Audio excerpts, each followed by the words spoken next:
Gabut gak sih? Iya, gabut banget tahu. Ngapain ya? Ada ini nggak? Tahu. Main game. Aku nemu suatu puisi loh. Apa tuh ya? Apa tuh? Puisinya tuh judulnya Di Lorelei. Jadi puisi ini tuh karya Heinrich Heine dari bukunya yang judulnya tuh Das Buch der Lieder pada tahun 1827. Nah, kemudian puisi ini tuh diaransemen jadi lagu oleh Friedrich Schiller. Mau dengerin nggak? Boleh. Liatin dong, liatin. Oke, sebentar ya. Ini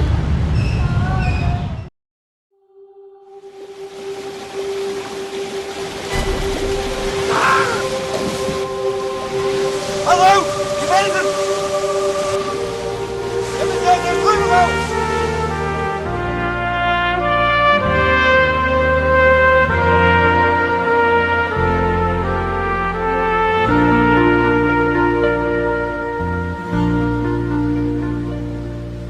Ich weiß nicht, was soll es bedeuten, dass ich so traurig bin.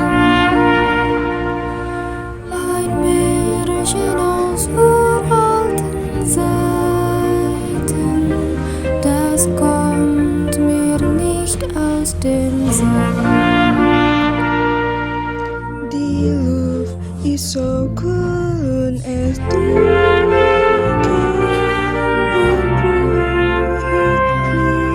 der Gipfel des Berges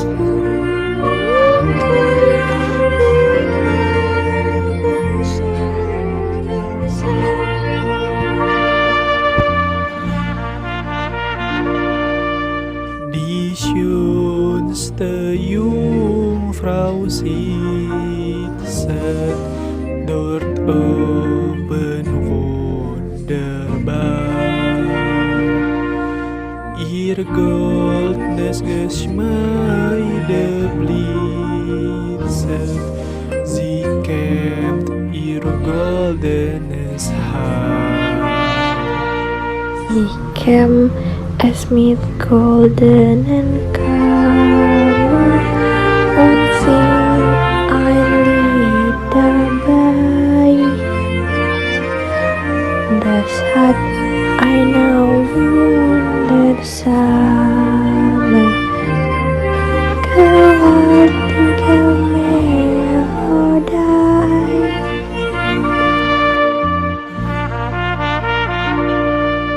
Den Schiefer im kleinen Schiffe ergreift es mit wildem Weg.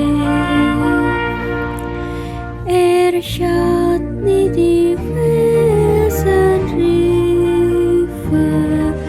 er schaut nur hinauf in die Höhe. Ich glaube, die Wellen verschlingen am Ende Schiffer und Kahn. Und das hat mit ihrem Singen die Lorelei getan. Und das hat mit ihrem Singen die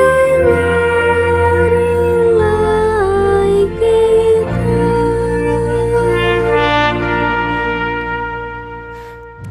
Wah, keren banget itu, keren. keren kan? Puisinya kayak menarik banget itu buat dibahas. Mau kita bahas nggak? Bahas yuk. Boleh. Bahas ya. Bagus sih. Nah, jadi tadi kan kita udah dengerin tuh si puisi Lorelei-nya. Ya. Nah, aku tuh udah nemu beberapa hal nih yang menurut pandangan aku pribadi ya, teman-teman. Jadi menurut pandangan aku tuh pada saat kita ngedengar puisi yang tadi itu tuh aku tuh ngerasain suasana yang tenang tapi misterius juga gitu. Kan kayak di ini nih pas yang di kalimat di Luft is cool und es dunkel und ruhig fließt der Rhein. Nah ini juga aku juga ngerasa kasihan gitu sama nahkodanya karena kan dia tuh gak fokus gitu pas ngejalanin perahunya, jadi dia nabrak karang itu dan bikin dia tenggelam gitu sama si perahunya. Terus juga di sini juga yang aku dengar tadi tuh dari puisinya kayak ada ini loh kata-kata yang rumit gitu sama ada makna yang khususnya, jadi harus dipahami dulu gitu sama kitanya teh si kata-katanya gitu kan, terutama di kalimatnya sih biar bisa paham tuh. Nah terus contohnya tuh yang tadi tuh kayak yang di kalimat yang ini loh, der Gipfel des Berges funkelt in Abendsonnenschein gitu kan. Kata funkelt ini juga diartikan secara harfiah tuh kan berkilau ya berkilau kan. Nah itu kan puncak gunung berkilauan tuh kan asa nggak apa ya, nggak make sense gitu, nggak masuk akal kan ya. Jadi ini tuh kata si Funkelt ini sebagai apa itu teh perumpamaan aja gitu teman-teman.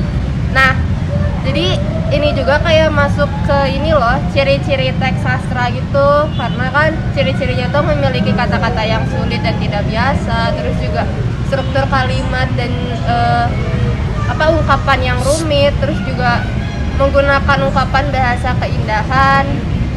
Jadi kalau dikaitkan sama pengalaman pribadi aku sendiri sih dari si puisi ini tuh kayak kita tuh lagi fokus ke satu hal tapi tiba-tiba kita tuh kayak teralihkan atau terdistract sama sesuatu, jadi kayak gak akan beres-beres gitu ya apa yang difokusin yang di awal teh gitu sih.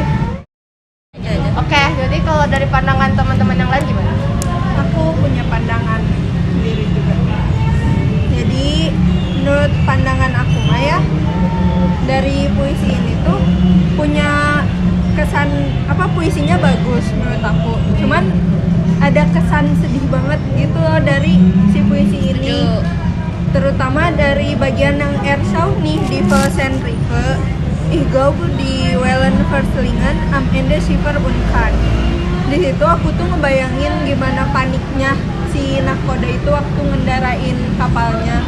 Aku juga bisa ngerasain gitu gimana paniknya kalau misalnya aku jadi nahkodanya itu pas dia tuh lagi merhatiin putri duyungnya, terus tuh pas dia ngelihat ke depan tiba-tiba ada batu karang besar, terus dia nggak bisa ngebelokin kapalnya gitu. Jadi di situ dia oh ya udah aku pasrah aja gitu. Kan nggak mungkin juga dia ngebalikin langsung gitu. Karena udah kena juga kan dia.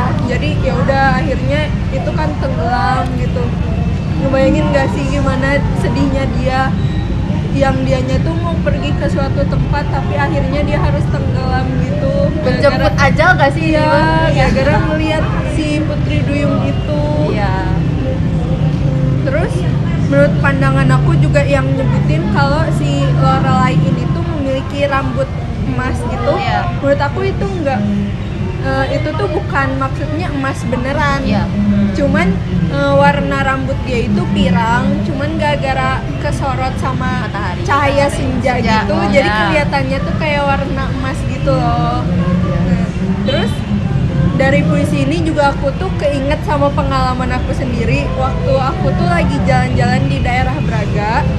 Di situ tuh ada live music kan. Nah pas aku lagi jalan gitu tuh aku langsung kealihin sama si suara nyanyian si penyanyi yang di live music itu. Nah pas aku jalan itu tuh aku hampir nabrak orang gara-gara terlalu fokus sama si penyanyi itu kan. Nah untungnya temen aku tuh langsung narik aku, jadi aku nggak nabrak orang gitu. Udah sih, dari aku segitu aja pendapat. Dari kalian Ada yang punya pendapat lagi nggak? Aku deh mau. Kalau dari aku sih yang barusan puisi yang aku baca laut stres ya. puisi ini itu kayak berhasil buat aku tuh sama kayak Eva tadi, berhasil ngebuat aku tuh ikut di dalam ceritanya gitu loh, di dalam puisinya bisa ngebuat aku jadi ikutan sedih juga gitu, karena dapat dilihat dari kalimat dan shiver im fina shiver and get as metodem way, terus juga ich glaube die Wellen Verstingen am Ende shiver unka, yang menurut aku itu bisa digambarin sebagai seseorang yang sudah lama melaut, dimana kan suasana laut yang kita tahu tuh mencekam, gelap, terus tenang, gak ada siapa-siapa kan. Terus akhirnya bertemu dengan seseorang yang dia baru lihat pertama kali, yang menakjubkan gitu ya bisa dibilang, tapi akhirnya tertipu dan kandas gitu, dan akhirnya meninggal gitu.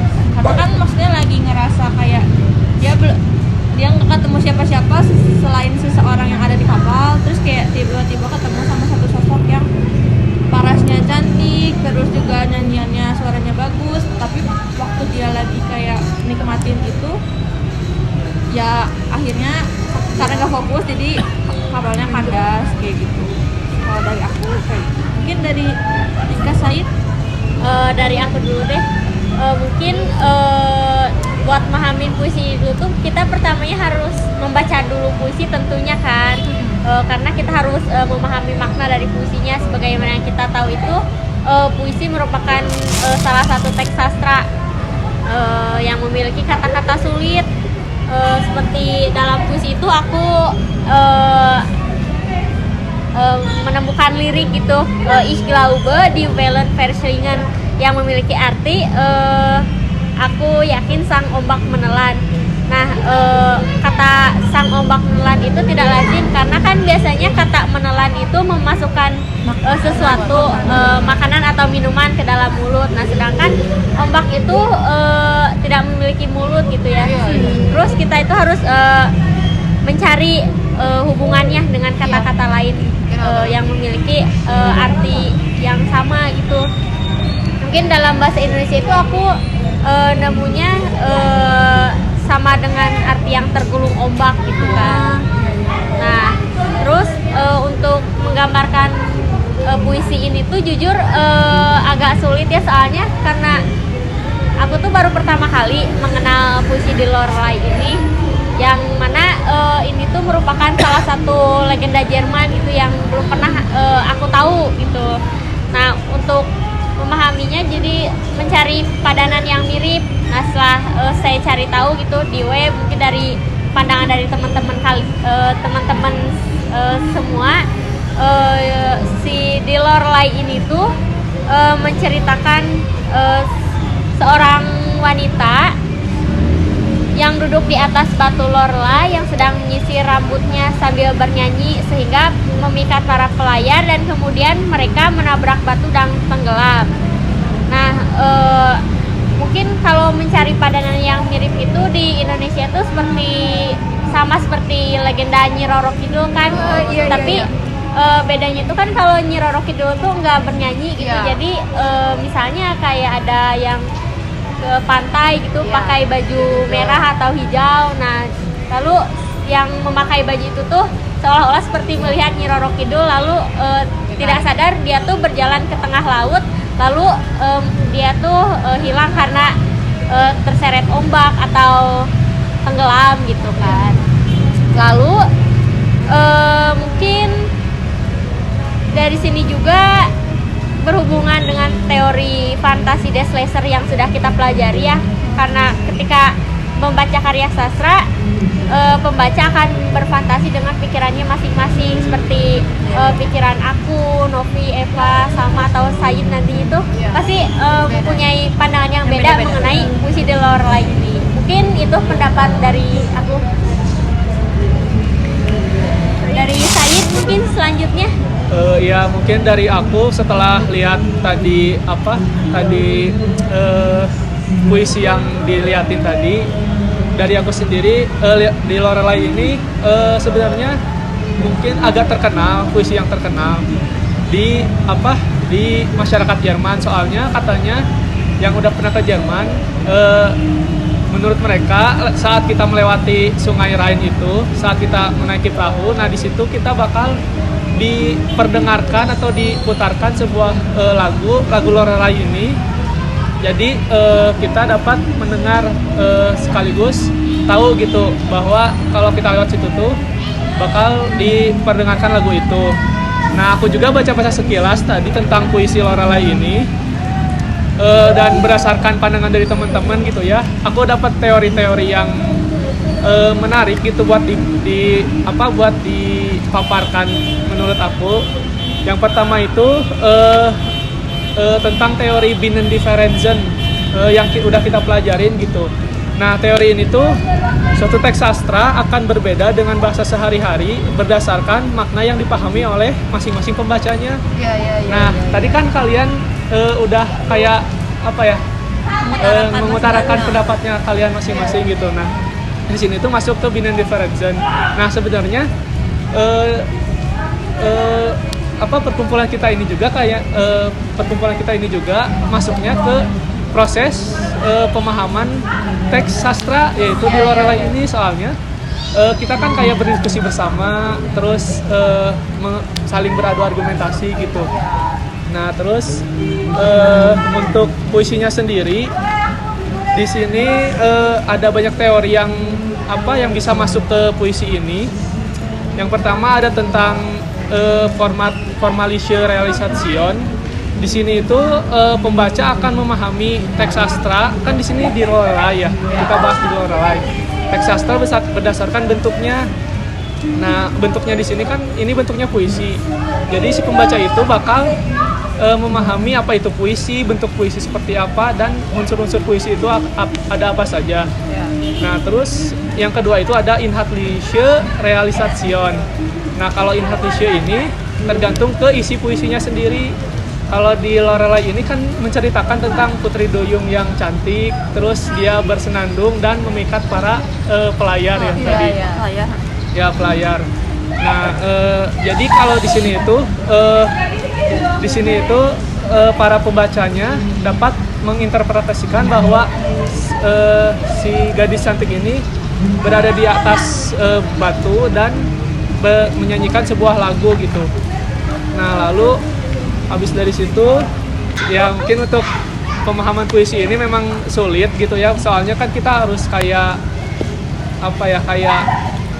bareng sama penciptanya gitu. Nah, sedangkan kan penciptanya sendiri sudah tidak ada begitu. Nah, jadi Agak sulit ya. Agak sulit menginterpretasikannya begitu. Jadi aku punya moral dari si puisi ini. Menurut aku moralnya kalau misalnya kita memiliki suatu hal atau melihat sesuatu hal yang menarik dan kita pengen memperhatikan hal itu, lebih baik kita tuh berhenti dulu sejenak gitu, jangan tetap jalan tapi kita tuh ikut merhatiin si hal yang menarik itu. Soalnya kalau misalnya kita tetap merhatiin hal menarik itu sambil jalan, ya pasti bakal ada sesuatu hal yang nggak diinginkan terjadi kan. Bisa aja kita jatuh atau gimana, Nabrak ya, sama juga. Kalau dari pandangan aku pribadi sih, untuk pesan moral dari puisi yang tadi udah kita lihat dan kita dengar itu, jadi kita tuh jangan mudah tergiur pada sesuatu hingga membahayakan diri sendiri gitu teman-teman. Dan itu tuh karena belum tentu ya hal yang sangat kita inginkan akan berdampak baik itu untuk diri kitanya. Jadi bisa jadi itu teh akan membahayakan diri kita sendiri gitu. Yang kita anggap baik belum tentu bagus. Jadi jangan terlalu tergiur sama satu hal yang wah bagus, indah, cantik, taunya kan bisa membahayakan diri sendiri. Who knows gitu. Jadi ya, itu dari pandangan aku sih, jangan tergiur. Kalau dari puisi tadi sih, moral yang bisa aku dapat tuh kayak kalau misalkan kita lagi ngalamin hal yang ngebuat kita putus asa, terus juga nggak tahu nih pengen berbuat apa lagi gitu ketika kesusahan, terus akhirnya menemukan sesuatu yang dapat ngebantu memecahkan kesulitan itu ada baiknya kita tuh kayak nganalisis dulu gitu, apakah hal yang maksudnya kan tiba-tiba datang terus kayak instan gitu, tapi kita tuh harus bisa nganalisis dulu ini tuh bisa beneran buat kita bangkit dari kesusahan kita atau enggak, terus juga bisa apa ya maksudnya, jangan terlalu terpaku sama hal itu gitu. Jadi balik lagi harus bisa nganalisis apakah itu baik buat kita atau enggak kayak gitu. Terus dari aku, Kalau dari aku ya dari makna yang bisa diambil gitu.